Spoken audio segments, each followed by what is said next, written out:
جناب اسپیکر، بہت شکریہ آپ کا۔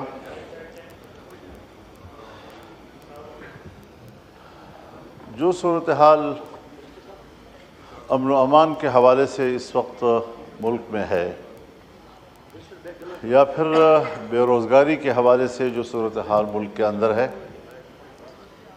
میں اس پر کچھ عرض کرنا چاہوں گا۔ اس سے پہلے بھی میں اس ایوان میں یہ عرض کر چکا ہوں کہ بلوچستان اور خیبر پختونخوا میں بدامنی کی وجہ سے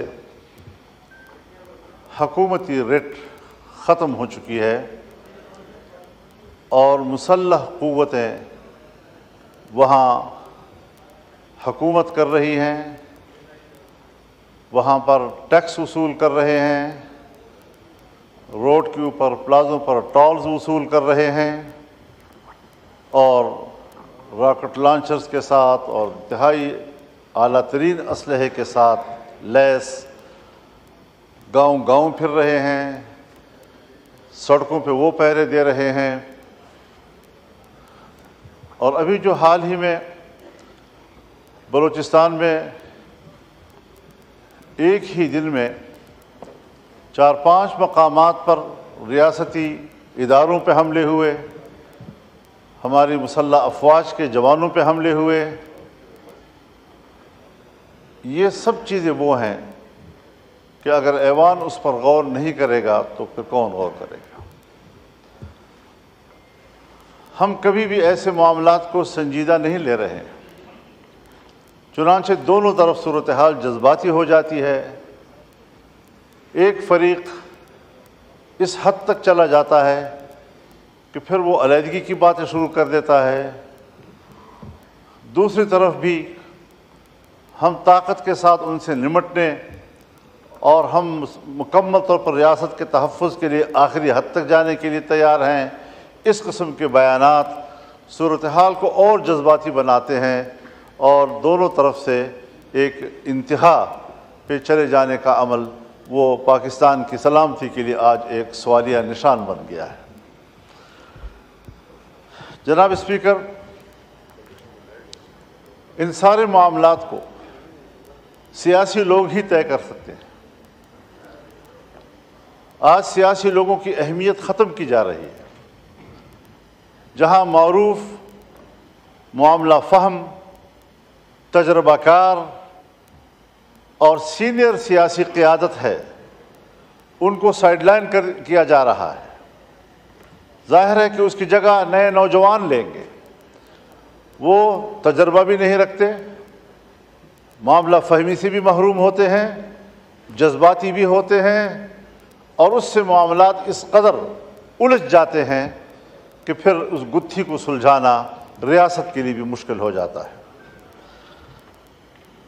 سیاستدانوں کو با اختیار بناؤ، سیاستدانوں کو معاملات حوالے کریں، سب چیزیں اپنے اندر سمیٹنا اور سارے معاملات کے لیے فیصل آباد کا گھنٹہ گھر بن جانا، ہر چیز کے لیے خود امرت دھارا بن جانا، یہ شاید ایک خواہش تو ہو سکتی ہے، لیکن یہ کبھی بھی مسئلے کا حل نہیں ہو سکتا۔ میں آج بھی سوچتا ہوں کہ کیا ہماری حکومت کے پاس یہ صلاحیت ہے، کیا ان کے پاس یہ اختیار ہے کہ وہ خود فیصلہ کر سکیں، یا اپوزیشن کو اعتماد میں لے کر پارلیمان خود اس کے لیے کوئی اقدام کرے، مذاکرات کرے، بات چیت کرے اور ملک کے اندر اس اضطراب کو ختم کرے۔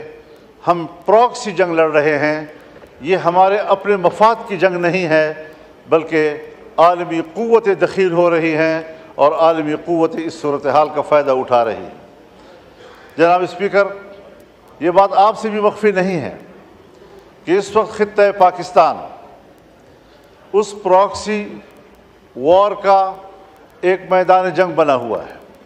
امریکہ، چائنا، سی پیک اور گوادر، یہ سارے وہ معاملات ہیں کہ جہاں پر ایک سرمایہ کاری کرنا چاہتا ہے جس کے ساتھ آپ نے معاہدات کیے ہوئے ہیں، لیکن آج ان میگا پروجیکٹس کے سامنے رکاوٹیں کھڑی ہو گئی ہیں۔ ہمارے ڈیرہ اسماعیل خان لکی مروت سے لے کر آپ پورے بلوچستان کی طرف جائیں، یہ سی پیک ایریا اس وقت ان کے قبضے میں ہے اور وہاں پر کوئی ترقیاتی کام اب ممکن نہیں ہے۔ اس وقت بلوچستان میں یہی نعرے ہیں کہ چین نکل جائے، پاکستان نکل جائے۔ حالات یہاں تک چلے گئے ہیں، سنگینی کی صورتحال کا اندازہ آپ اس سے لگائیں کہ کچھ ایریاز میں آج اسکولوں کے اندر، کالجوں کے اندر پاکستان کا ترانہ نہیں پڑھا جا سکتا، ان کے اندر پاکستان کا جھنڈا نہیں لہرایا جا سکتا، ان کے کلاسوں میں پاکستان کا معاشرتی علوم نہیں پڑھایا جا سکتا۔ یہاں تک صورتحال چلی گئی ہے اور ہم دیکھ رہے ہیں آنکھیں بند کر کے کہ شاید شکاری مجھے نہیں دیکھ رہا ہے۔ اس تمام تر نازک صورتحال میں ہمیں قدم اٹھانا چاہیے، بڑی خود اعتمادی کے ساتھ ہمیں قدم اٹھانا چاہیے۔ حکومت کو بھی اپنی ذمہ داری پوری کرنی چاہیے۔ ہم لڑیں گے، اختلاف رائے کریں گے، تنقید کریں گے، اپوزیشن میں بیٹھے ہیں تو اپوزیشن کا کردار ادا کریں گے، لیکن اگر ملک کو ہماری ضرورت پڑتی ہے تو اپنے وطن عزیز کی چپے چپے کے لیے ہماری خدمات حاضر ہیں۔ پارلیمنٹ کو، سیاسی جماعتوں کو، سیاسی قائدین کو ملک کے لیے غیر ضروری سمجھنا، اس سے بڑی حماقت اور دنیا میں اور نہیں ہو سکتی جو ہمارے ہاں کی جا رہی ہے۔ یہ سنجیدہ صورتحال ہے۔ ہم ان علاقوں میں رہتے ہیں، شاید سندھ میں وہاں تو ڈاکوؤں کا راج ہے، آپ کو وہاں کچے کی صورتحال سے وابستگی ہے اور پریشان ہیں، لیکن یہاں ہمارے ہاں اسٹیٹ کو باقاعدہ چیلنج کیا جا رہا ہے اور صورتحال انتہائی مخدوش ہو چکی ہے۔ تو اس سارے صورتحال میں ہمارا کردار کیا ہو سکتا ہے؟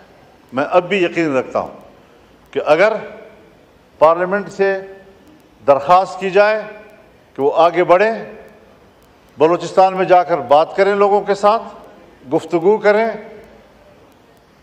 کے پی میں آئیں، وہاں کے لوگوں سے بات چیت کریں، گفتگو کریں، تو صورتحال کو دوبارہ واپس اپنے حالت پہ لایا جا سکتا ہے۔ لیکن اس انداز سے صورتحال مزید خراب ہوتی چلی جا رہی ہے، اور میں چونکہ تجربہ رکھتا ہوں، حضرت 2006 سے اس ساری صورتحال میں جب ریاست ناکام ہو جاتی ہے تو وہاں ہم جاتے ہیں اور صورتحال کو کنٹرول کرتے ہیں۔ میں ابھی الیکشن سے پہلے افغانستان گیا، 1 ہفتہ میں نے گزارا۔ پاکستان افغانستان کے تمام شعبوں میں باہمی تعاون، سرحدات کا معاملہ، مسلح گروہوں کا معاملہ، مہاجرین کا معاملہ، باہمی تجارت کا معاملہ، ان سب پر تفصیلی گفتگو کے بعد میں مکمل کامیاب واپس آیا اور میں نے وزارت خارجہ اور پاکستان کے ذمہ داروں کو آگاہ کیا اس سے، اور وہ مطمئن ہوئے، اپریشیٹ کیا، کہا میکینزم کیا ہوگا؟ میں نے کہا وہ ریاست کا معاملہ ہے، میرا ذاتی معاملہ نہیں ہے، میں تو اپنی کیپیسٹی میں گیا تھا، ان کی دعوت پہ گیا تھا۔ تو یہ کوئی مشکل چیزیں نہیں ہیں، لیکن اگر ہم سنجیدگی کے ساتھ بیٹھ کر تسلی سے بات چیت کر سکیں۔ یہاں پر سوال اٹھائے جاتے ہیں، صاحب حملہ ہو گیا، بشام میں حملہ ہوا، یقیناً بری بات ہے، ہمیں اقدام کرنا چاہیے ان کے خلاف۔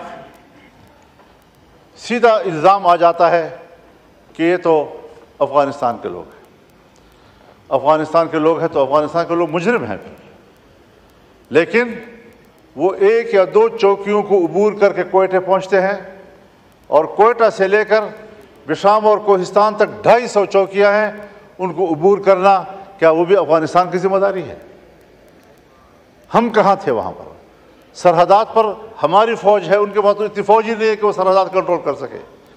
لیکن اس سارے صورتحال میں صرف اس سے کام نہیں بنے گا کہ ہم ذمہ داریاں کسی اور پہ ڈال دیں، ہمیں خود اپنی ذمہ داریوں کی طرف بھی متوجہ ہونا ہوگا۔ دوسری بات میں یہ عرض کرنا چاہتا ہوں، یہ چیز اس میں ہے کہ پرائرٹیز دیکھنی چاہیے۔ اس وقت یقیناً یہ ایک اہم مسئلہ ہے کہ جو مسنگ پرسنز ہیں، یہ بڑا ایک انتہائی اہم مسئلہ ہے اب لوگوں کا۔ ان کے پیارے جو ہیں وہ 10 سال 20 سال سے غائب ہیں، ان کو نہ یہ بتایا جا رہا ہے کہ وہ مر چکے ہیں، وہ زندہ ہیں، وہ جیل میں ہیں، بھاگ گئے ہیں۔ جہاں بھی ہو، حکومت کی ذمہ داری ہے کہ وہ اس کے خاندان کو بتائے کہ تمہارا بچہ کدھر ہے۔